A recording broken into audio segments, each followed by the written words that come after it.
জীবনে যেদিন বিপদে পড়বেন দেখবেন সেদিন আপন মানুষগুলাও সাড়া দেবে না, ডাক দিলেও কাউকে পাবেন না, ডাক দিলেও না। সবচেয়ে কঠিন বিপদ যেদিন আপনি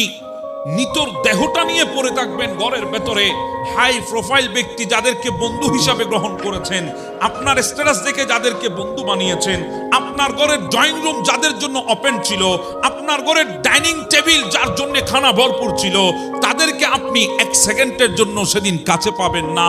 হৃদয় ভেদ করে যখন আত্মাটা রুটা চলে যাবে সেদিন ওই মানুষগুলো আসবে না, আসলেও জানাজার মাঠ পর্যন্ত। কিন্তু একটা কথা স্মরণ করেন, আপনার ঘরের পাশে ওই কুটির ঘরের মধ্যে ছিল, বেড়ার ঘরের মধ্যে ছিল,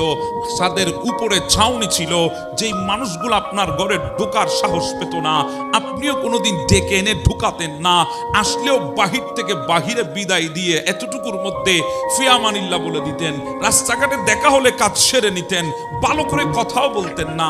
ফিরেও তাকাতেন না, ফিরেও তাকাতেন না, জোর করে গায়ে পড়ে কথা বললেও বিরক্তির ছাপ নিয়ে কথার উত্তর দিতেন। যেদিন দুনিয়া থেকে চলে যাবেন, দুনিয়ার নিতর দেহটা যখন দুনিয়াতে পড়ে থাকবে, রুটা যখন বের হয়ে যাবে, ওই হাই প্রোফাইল ব্যক্তি যাদেরকে বন্ধু বানিয়েছেন, কাছের মনে করেছেন, তারা জানাজার মাঠে আসবে, আর ওই গরিব মানুষটা আপনার মৃত্যুর সংবাদে সেই সর্বপ্রথম দৌড় দিয়ে যাবে।